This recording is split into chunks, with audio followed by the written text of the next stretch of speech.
Hello दोस्तों, आप सभी का हमारे YouTube चैनल में स्वागत है। आज हम क्लास 11 की भौतिक विज्ञान का अध्ययन करेंगे।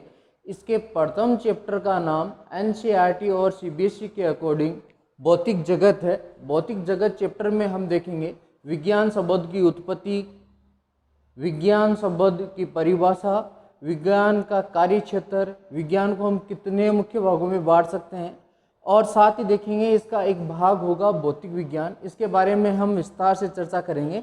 साथ ही देखेंगे भौतिक विज्ञान जो शब्द है वो किस भाषा से उत्पन्न हुआ है, भौतिक विज्ञान की परिभाषा क्या है, भौतिक विज्ञान का कार्य क्षेत्र क्या है, भौतिक विज्ञान को हम कितने भागों में तोड़ सकते हैं, और प्रत्येक भाग का हम विस्तार से चर्चा करेंगे। और साथ ही देखेंगे भौतिक विज्ञान का हमारे दैनिक जीवन में क्या उपयोग है। सर्वप्रथम हम बात करते हैं विज्ञान की। विज्ञान जो है उसको इंग्लिश में साइंस कहा जाता है। जो साइंस शब्द है वो लैटिन भाषा के सिंटिया शब्द से बना है। ये जो लैटिन भाषा है उसमें एक वर्ड होता है सिंटिया, उस सिंटिया से ही साइंस बना हुआ है, और इस सिंटिया का अर्थ जानना होता है। इसका अर्थ जानना होता है। साइंस का जो शाब्दिक अर्थ हो गया वो जानना हो गया, टू नो, जानना होता है। इसकी परिभाषा हम 9वीं 10वीं क्लास से देते आ रहे हैं, वही परिभाषा यहाँ देंगे। विज्ञान की जो परिभाषा है वो इस प्रकार होगी: प्रकृति के क्रमबद्ध एवं सुव्यवस्थित ज्ञान को विज्ञान कहते हैं। क्रमबद्ध मतलब लगातार, कंटिन्यूअस। सुव्यवस्थित अच्छी तरीके से व्यवस्थित, जो कंटिन्यू लगातार अपन जिस ज्ञान का अध्ययन करेंगे, प्रकृति का लगातार अध्ययन करेंगे, सुव्यवस्थित तरीके से अध्ययन करेंगे, उसी को हम विज्ञान कहते हैं। विज्ञान जो विषय है इसकी कुछ विशेषता होती है। विज्ञान एक गतिशील विषय है। इसके अंदर कोई भी सिद्धांत, कोई भी नियम अंतिम नहीं होता है। इसके अंदर नियम और सिद्धांत समय के अनुसार बदलते रहते हैं, इसलिए कहा जाता है विज्ञान एक गतिशील विषय है। इसके अंदर कोई भी सिद्धांत अंतिम नहीं होता है। अब अपन बात करेंगे विज्ञान के मुख्य भाग कौन कौन से हैं। विज्ञान का वैसे विशाल रूप से देखा जाए तो विज्ञान का जो क्षेत्र है वो व्यापक है, बहुत बड़ा है, लेकिन फिर भी इसको मुख्य रूप से हम 3 भागों में बांट सकते हैं। देखेंगे विज्ञान के मुख्य भाग।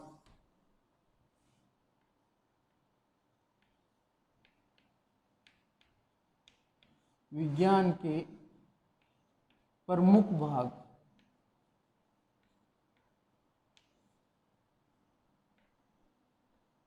विज्ञान के प्रमुख भाग, इसमें पहला भाग देखेंगे भौतिक विज्ञान।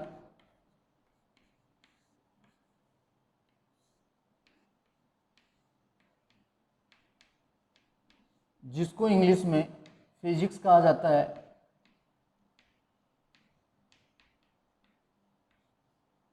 दूसरा भाग रसायन विज्ञान।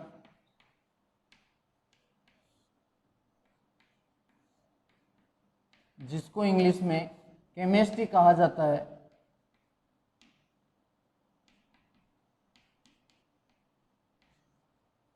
तीसरा जो भाग होगा उसको हम जीव विज्ञान,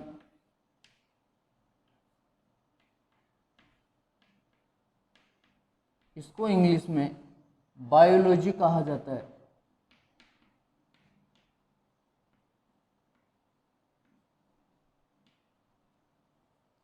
देखेंगे भौतिक विज्ञान है, इसका हम विस्तार से अध्ययन करेंगे आगे। अभी हम रसायन विज्ञान और जीव विज्ञान के बारे में थोड़ा देखते हैं। रसायन विज्ञान को हम इस प्रकार परिभाषित कर सकते हैं कि विज्ञान की वह शाखा जिसमें पदार्थ के संगठन, संरचना, गुण एवं रासायनिक क्रियाओं के दौरान होने वाले परिवर्तन का अध्ययन जिस शाखा में किया जाता है वह रसायन विज्ञान कहलाती है। रसायन विज्ञान को मुख्य रूप से 2 भागों में बांट सकते हैं। पहला भाग होगा कार्बनिक रसायन।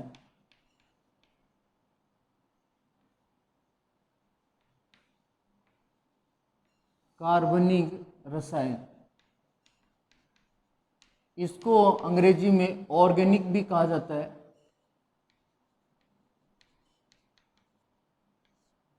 दूसरा जो भाग होगा वो अकार्बनिक रसायन।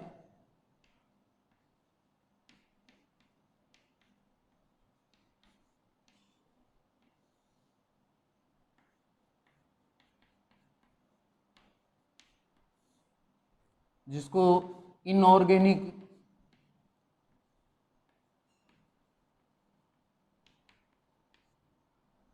और बड़ी क्लासों में हम एक भाग और देखेंगे जिसको भौतिक रसायन कहा जाता है।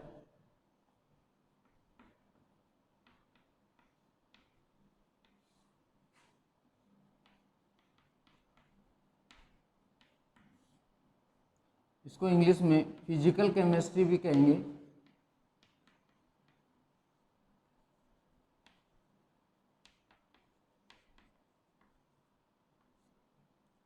देखेंगे इसमें जो कार्बनिक रसायन है, इसके अंदर हम उन यौगिकों का अध्ययन करेंगे जिनमें कार्बन परमाणु पाया जाता है, अर्थात रसायन विज्ञान की वह शाखा जिसमें कार्बनिक यौगिकों का अध्ययन किया जाता है कार्बनिक रसायन कहलाती है। दूसरा जो अकार्बनिक रसायन है, इसके अंदर उन यौगिकों का अध्ययन किया जाता है जिसमें कार्बन परमाणु नहीं होता है। भौतिक रसायन के अंदर भौतिक और रसायन दोनों के बारे में अपन अध्ययन करते हैं। इसके बाद में अपन बात करते हैं जीव विज्ञान। जीव विज्ञान को हम इस प्रकार परिभाषित कर सकते हैं कि विज्ञान की वह शाखा जिसमें जीव जंतु पेड़ वनस्पति आदि के बारे में अध्ययन किया जाता हो, वह शाखा जीव विज्ञान कहलाती है। इसको मुख्य रूप से दो भागों में तोड़ सकते हैं। पहला भाग होगा जंतु विज्ञान,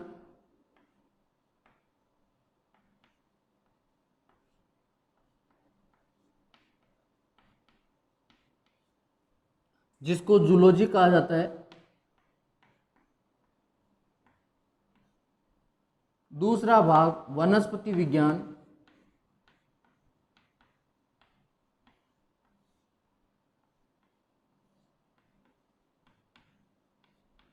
जिसको बॉटनी कहेंगे।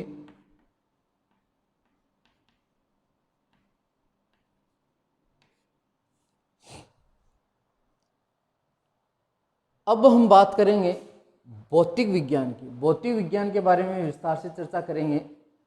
तो भौतिक विज्ञान के बारे में देखते हैं।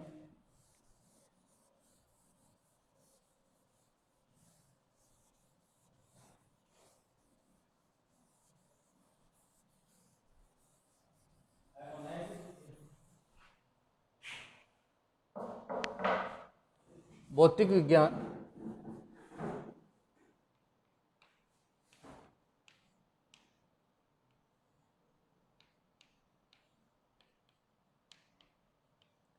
इसको अंग्रेजी में फिजिक्स कहा जाता है।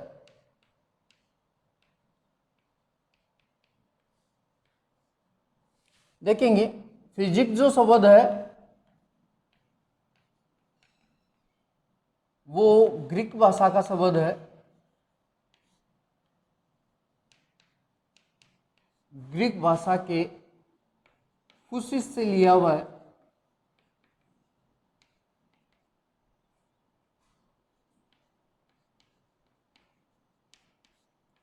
और इसका जो अर्थ है वो प्रकृति होता है।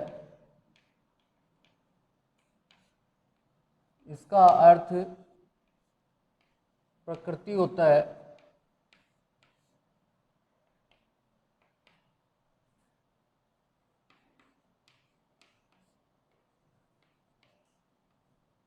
हम ये भी बोल सकते हैं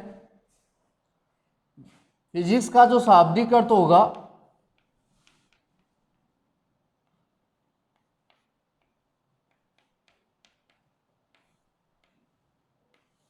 शाब्दिक अर्थ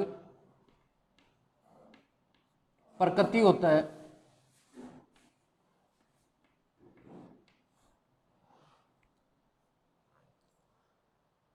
अब हम भौतिक विज्ञान की शाखाओं के बारे में अध्ययन करेंगे। भौतिक विज्ञान को मुख्य रूप से दो भागों में बांटा जाता है।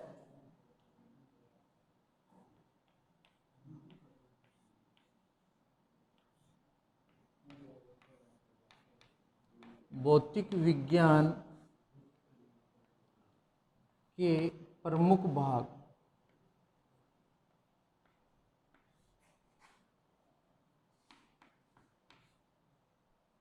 पहला होगा चर समिति भौतिकी,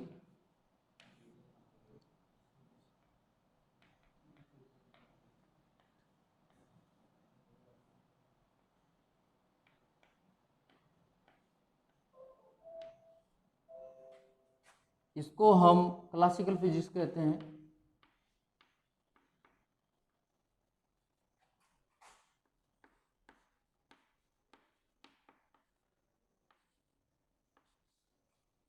दूसरा आधुनिक भौतिकी,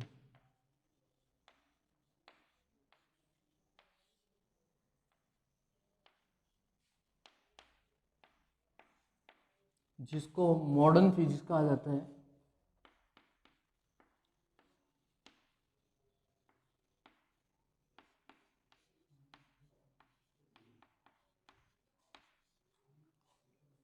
अभी हम चिरस्मृति भौतिकी और आधुनिक भौतिकी के बारे में विस्तार से अध्ययन करेंगे। चिरस्मृति भौतिकी है, इसको हम इस प्रकार परिभाषित करेंगे, मैं हेडिंग डालता हूं, चिरस्मृति भौतिकी।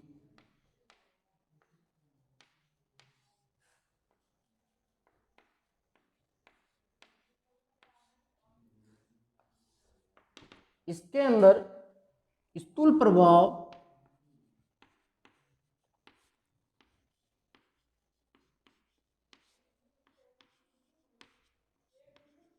स्थूल प्रभाव क्षेत्र की घटनाओं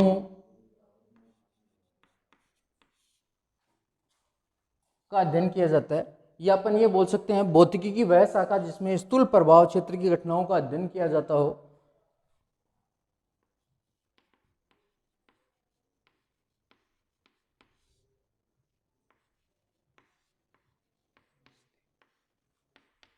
जाता है, या इसको हम ये भी बोल सकते हैं सन 1900 से पूर्व का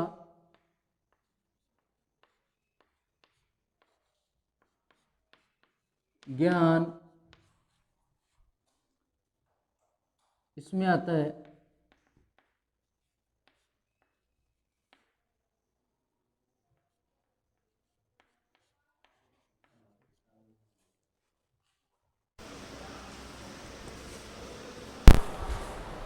देखेंगे भौतिक विज्ञान को हम मुख्य रूप से दो भागों में बांटेंगे, जिसको हमने देखा चिरस्मृति भौतिकी और आधुनिक भौतिकी।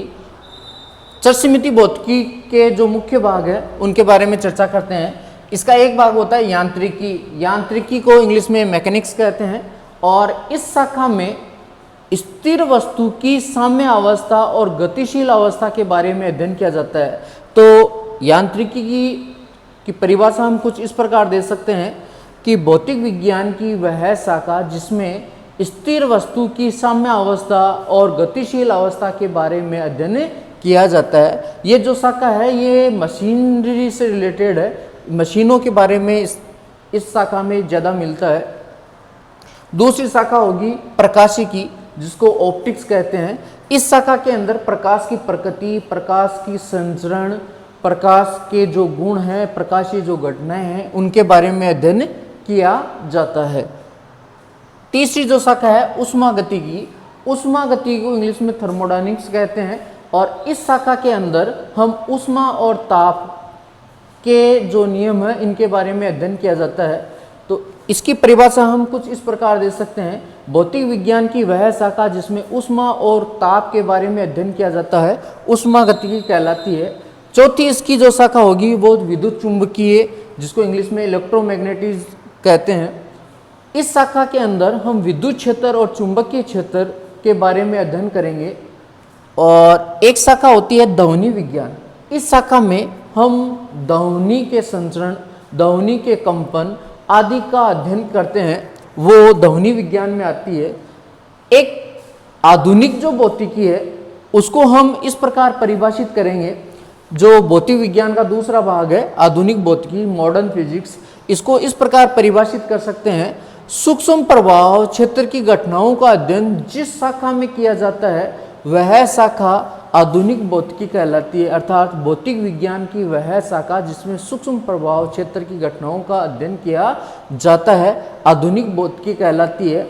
आधुनिक भौतिकी के अंदर सन 1900 के बाद का ज्ञान आधुनिक भौतिकी में आता है। इसकी जो मुख्य शाखाएं हैं उनके बारे में देखेंगे। पहली है आपेक्षिकता। आपेक्षिकता के अंदर हम उन कणों का अध्ययन करते हैं जिनका वेग लगभग प्रकाश के बराबर होता है। दूसरी शाखा होगी क्वांटम भौतिकी।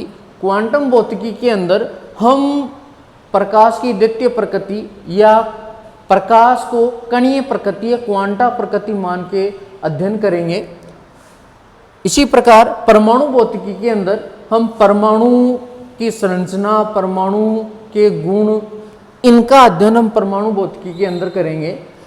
एक शाखा नाभिकीय भौतिकी होती है, इसमें हम परमाणु में उपस्थित जो नाभिक है उसके बारे में अध्ययन करेंगे। नाभिक की संरचना कैसी होती है, उसका आकार क्या होता है, उसके क्या गुण होते हैं, इनके बारे में अध्ययन नाभिकीय भौतिकी के अंदर करते हैं। अब हम बात करते हैं भौतिक विज्ञान का दैनिक जीवन में उपयोग। भौतिक विज्ञान ने मानव जो जीवन शैली है उसको इस प्रकार प्रभावित किया है कि पहले जो सुविधाएं एक राजा महाराजा को नहीं मिलती थी, वो सुविधाएं आज एक आम नागरिक को मिल रही है। तो इन सभी के अंदर भौतिक विज्ञान का ही महत्वपूर्ण योगदान है। हम देखते हैं विद्युत उत्पादन में भौतिक विज्ञान का विद्युत चुंबकीय सिद्धांत है, उस पर ये आधारित है। उसी सिद्धांत के कारण विद्युत का उत्पादन होता है। विद्युत उत्पादन में टरबाइन चलाए जाते हैं और टरबाइन विद्युत चुंबकीय सिद्धांत पर ही कार्य करते हैं। इंजन है, इंजन चाहे पेट्रोल इंजन हो चाहे डीजल इंजन हो, वो सभी ऊष्मागतिकी के नियमों पर आधारित होते हैं। रॉकेट नोदन है, वो गति के नियमों पर आधारित है। गति के जो 3 नियम हैं उन्हीं पे आधारित हैं।